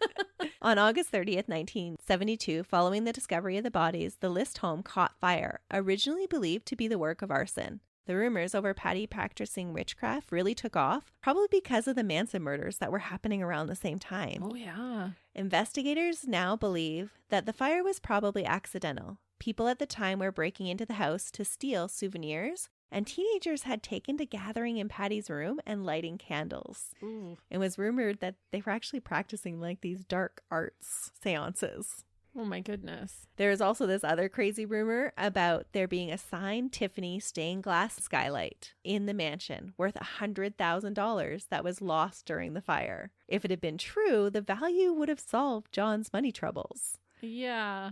Most scholars and antique dealers doubt the validity of a signed skylight and say that for the time the price was just way overinflated, and that the house, while pretty fancy, was not the kind of place that these skylights would have been installed. So while possible, it's not likely probable. By the 15th anniversary of the crime, the papers were still talking about the murderer who got away, but that had kind of dwindled down to once per year. So what did happen to John List? As the small town of Westfield prepared for the funeral of John's 5 family members, a funeral so big they struggled to find enough pallbearers, John was making his way across the country. He went to New York City by public transit, and then he made his way to Denver in a very roundabout way. Once he was there, he applied for a new Social Security card on November 22nd in the name of Robert P. Clark, a boy he had attended school with, but who didn't even remember who John was. Because he was Mr. Cellophane. That's right. He just faded into the background. And it's just so eerie to me, things like this, knowing that he was riding the public transport systems and there's people sitting beside him saying hello, good day, not knowing that he just murdered his whole family. Yeah, it's not like he goes in hiding. Well, he does go into hiding, but it's not like he's hiding from interactions with people. No, he's just out starting a new life. Yeah. He bought a trailer with cash and settled in a mobile home park just off the Interstate 70. And for the next few years, he did keep his head down a little bit. He used public transportation when he needed to go somewhere because he didn't want to register a car. And when money started getting low, he did get a job as a short order cook at a Holiday Inn, pretty much across the road from the trailer park. Ironically, cooking for his kids over the years and learning from Helen, he had become a pretty decent cook. Even more ironically, he gained a reputation for someone who could take the pressure of a high demanding kitchen, which he couldn't take the pressure of his own life. But in this kitchen situation, he just was able to order everything perfectly and sum it up. And so he did really well. That's ironic. And I'm always so curious too. How do you just apply and get a new social security number? Like, he wouldn't have had ID or any documents to support that that's who he is. Like, can you just, at that time, were you able to just go and say, this is who I am, I need a social security number? And they're like, okay. That's what he did. He just walked in, said he had lost his stuff, and applied for a new one. That's wild to me. John worked nights and kept to the kitchen, so he wasn't actually seen a lot. But over time, John, now going by Bob, did start to make friends. Without the stress of parenting, a sick wife, and finances, he was able to present a little bit more of a facade about being likable, even personable with customers. Some that did spend extended amounts of time with him did say that he was a little cold and that there was nothing behind his eyes. Yeah, I believe it.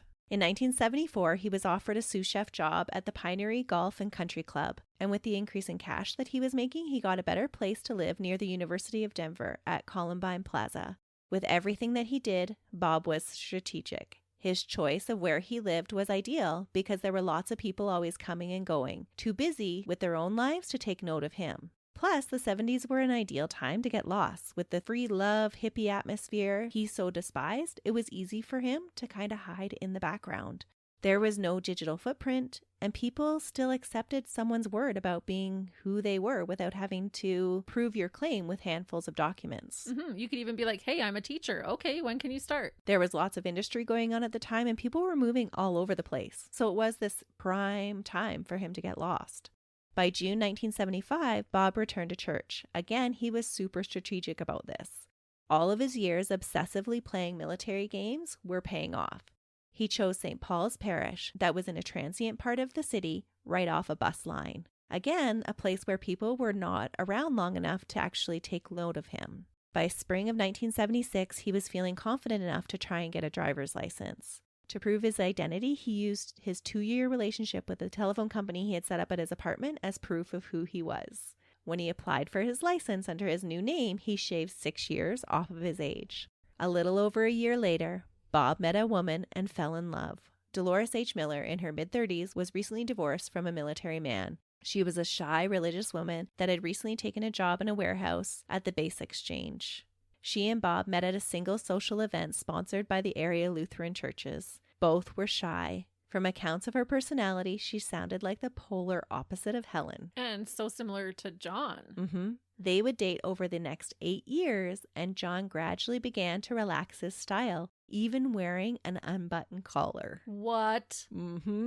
Scandalous. I know, right? But it does really show you that he's relaxing it around her. But he never does relax enough around her to tell her the truth about what happened to his first family. Instead, he tells her that his first wife died of cancer and that he never had any kids at all. Oh, what a dirtbag. And that poor woman being married to him, having no idea, being totally bamboozled, not knowing what a evil little rodent you're married to. Dolores just thought he was this kind man of good moral character. Oh, poor Dolores. To find that out after, can you imagine? No, it would have been awful. And you're meeting him at a church singles thing. Yeah, he was actively involved in the church. He was volunteering all the time, so he was just this good guy.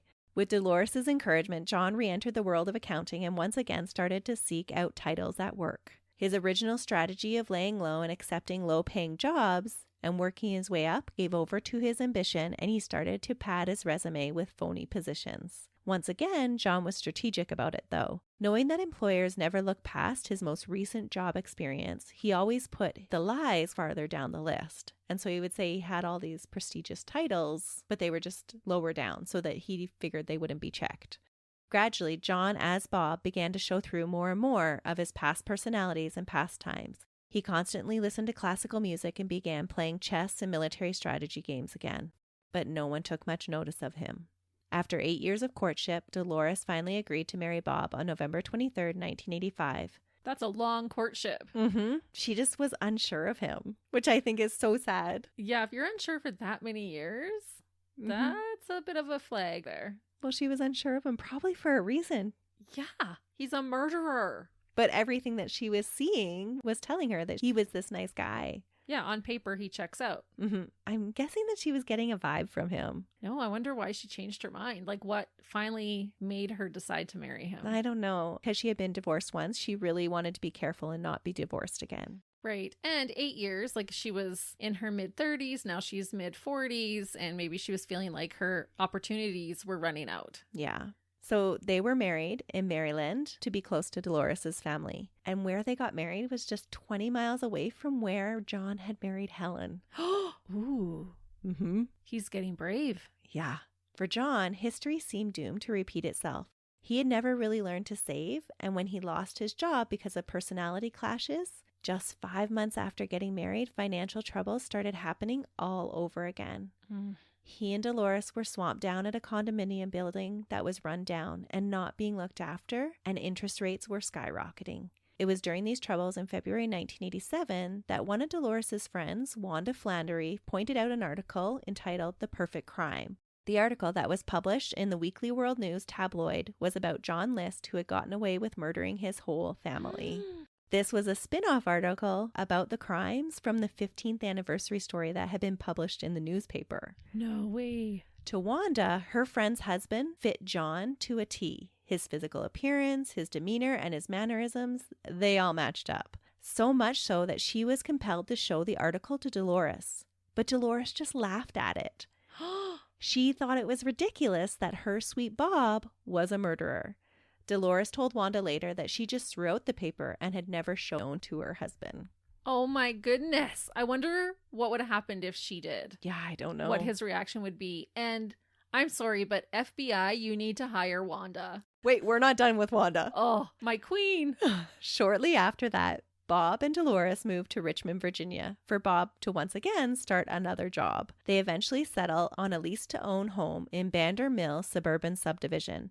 Bob took up John's old trait of scowling at kids that walked across his yard. Oh, he has fallen into his old patterns. And we see that as stress increases, he just gets more and more meticulous and that rule follower. Yeah, he has to take control somehow. Yep. In 1988, a newly promoted captain in Union County, New Jersey, took an interest in the unsolved list case and after some finagling, convinced the host of a new TV show to feature the case. The show, while new, was averaging an arrest per episode.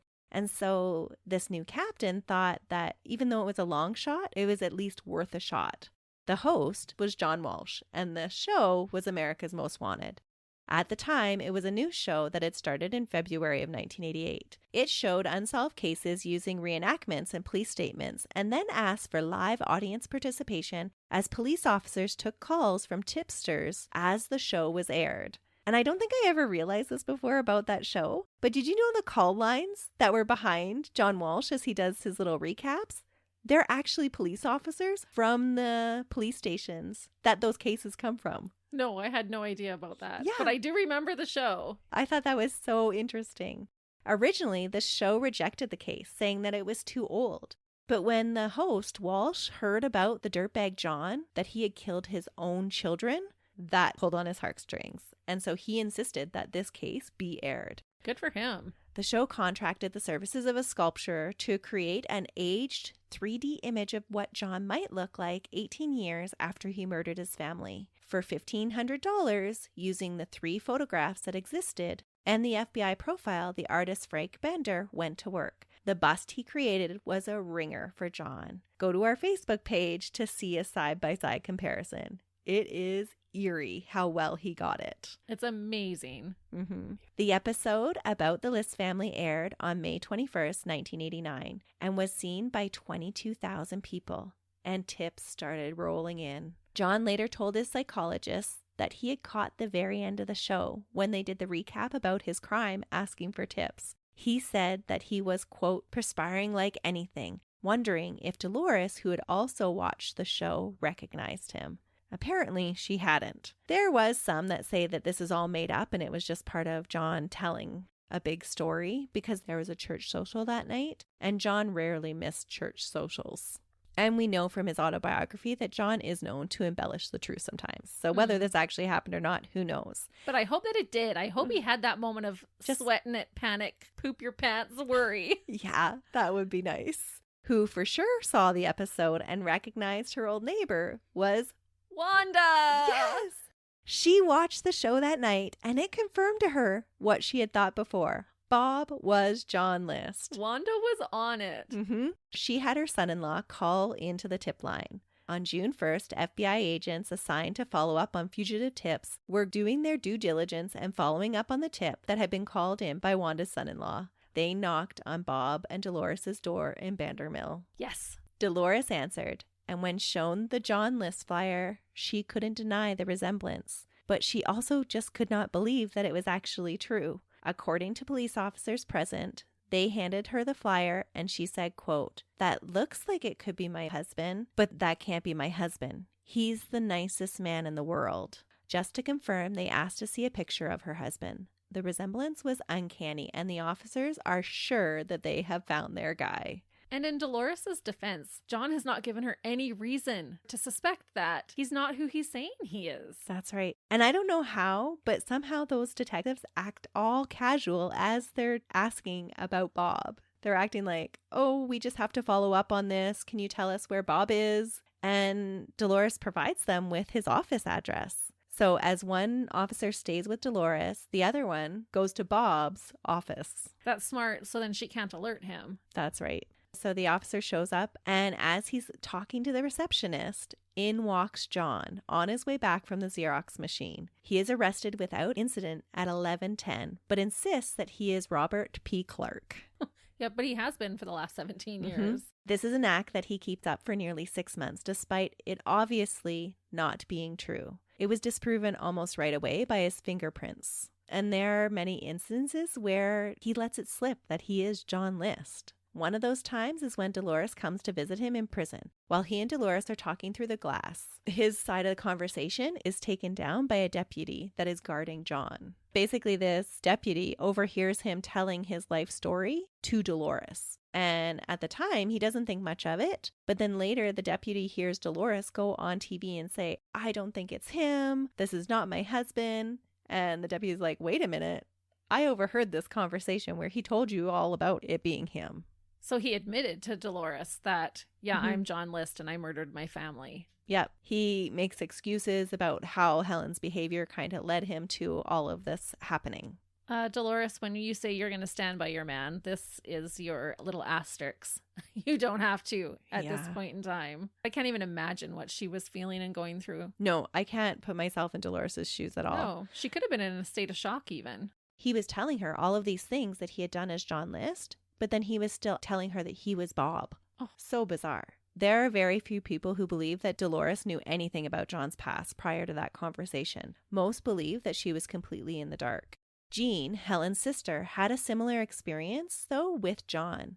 While he was still claiming to be Bob, she came to confront her sister's killer. While he talked about past vacations that they had shared and asked about their kids, he was still adamantly denying that he was John List. It does make me wonder if John himself was confused about whether he was Bob or John. I think he was. I think there's a lot of things going on here mentally with John throughout this whole case. Yeah. It wasn't until February 16, 1990 that John finally admitted that he wasn't Bob. So it took some time. In March, he underwent a psych eval, and in his own words, he justified his crime by saying, quote, "I was unemployed. I couldn't do well at a job. I was borrowing money from mother. Helen was getting worse. I was praying something would happen. The pressure was building up. I couldn't function. I was concerned at the way I was raised. I was always told to handle my own problems. My mother and Helen knew there were problems, but I didn't let them know how bad they were." He said he was worried about Patty's friends' use of marijuana, although he doesn't say he was aware that Patty herself was smoking, and that he says, quote, "I was concerned that she and the boys would drift away from the church." He explained once again, quote, "I couldn't support them. Finally, I broke and I killed them. I thought that if I killed them all, my family would go to heaven." So then people asked him later on, like, "Why didn't you commit suicide?" And this was John's answer, quote, "If I committed suicide, there would be 100% automatically that I would go to hell." Then he goes on to say, quote, "I didn't really think that I would get away with it for more than a week or two. When I did get away with it for so long, I was surprised. I decided to stay free as long as I could. I might have had it on my mind to turn myself in, but I never gave it serious consideration. I was afraid of the consequences. I was afraid of going to jail for a long time." After being extradited back to New Jersey, the trial began in April with a court-appointed attorney for John because, big surprise, he didn't have enough savings to pay for one himself. Oh. During that trial, it wasn't really about whether John had committed the murders, but if he was in his right mind when he did commit them. Was he deliberate in killing his family and therefore guilty of 5 first-degree murder charges that were being brought against him?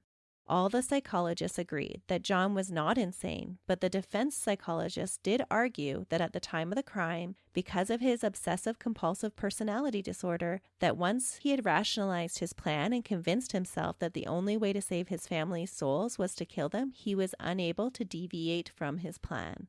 The main prosecution psychologist that had interviewed John for 4 hours said that John had experienced a midlife crisis, pretty much saying that John just needed to rid himself of his problems and that during his assessment, John had not shown, quote, anything that approached genuine remorse. He did not feel the enormity of guilt or remorse or sadness at the loss of his family. I think he's a rather cold-blooded individual.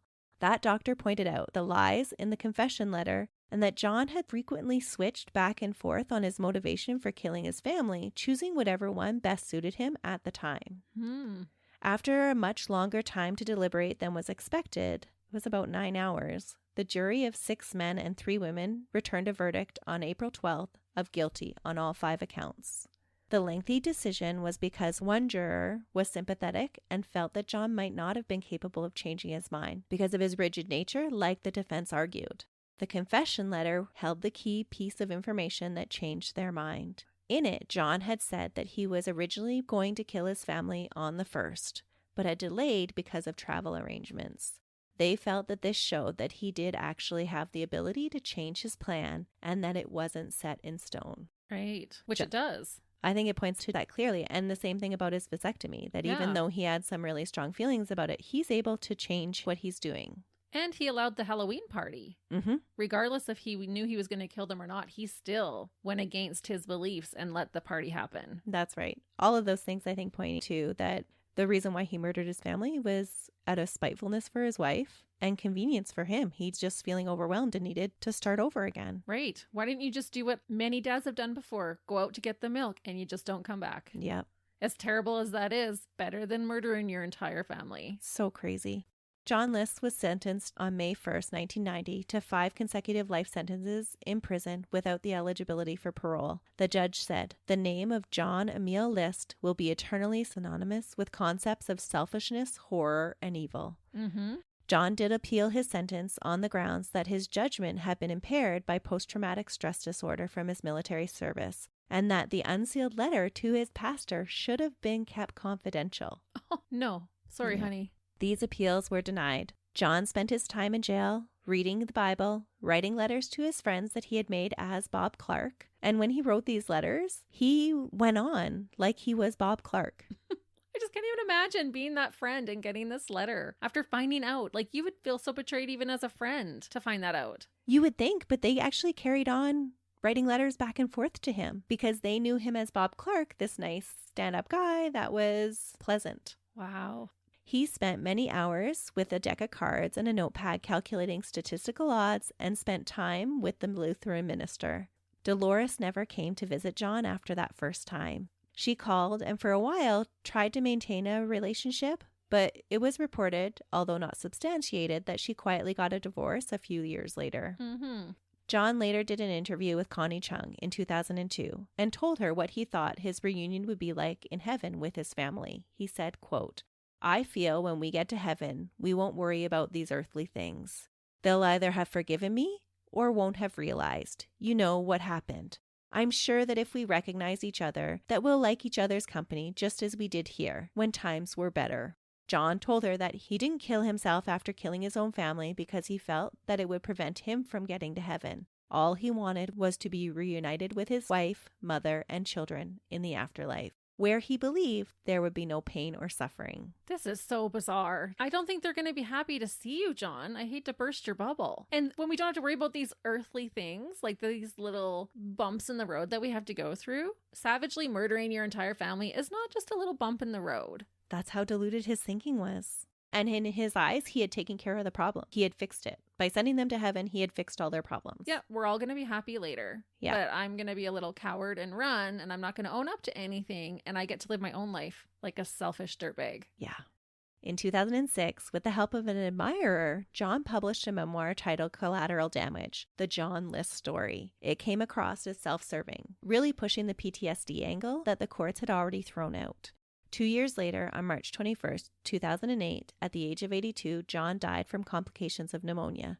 No one claimed his body. Good. Yeah, that's what I thought too. So that is the case of John List, the evil dirtbag that murdered his family to cover up his own failures and was so emotionless about it that he started a whole new life, never looking back. Wow. He is on the top of the charts of dirtbags. And Melissa, I learned so many new things about this case. I've heard this one a lot, and this was a beast. I am so happy to be done with it. But we hope that you enjoyed it, Ivy, and we hope that all of our listeners enjoyed it as well. And we'll see you again next week when Christy brings us another case. Until then, see ya. Bye.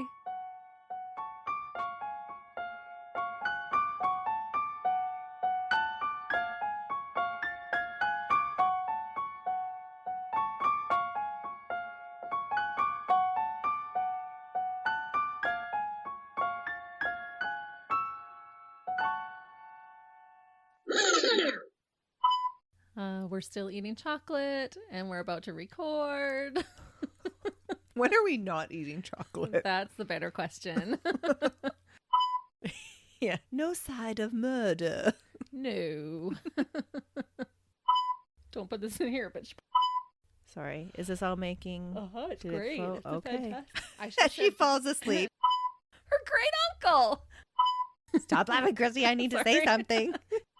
Don't know that, Christy. No, okay, I won't. Okay, don't put Only that in there. the facts. Okay, don't put that in there. No, I'm totally putting that in there. I'm going to get under fire for this one. I can feel it. We should call it that. Let me write that down. You write that down. Yeah, now we can stay and play games as long as we want. Except we have a hockey game tomorrow morning. Oh, that's a lot of generations ahead of or behind him. Ahead of him. No, behind him. Behind him. Yeah. Oh, man. I have so much more to go. You do? Yes.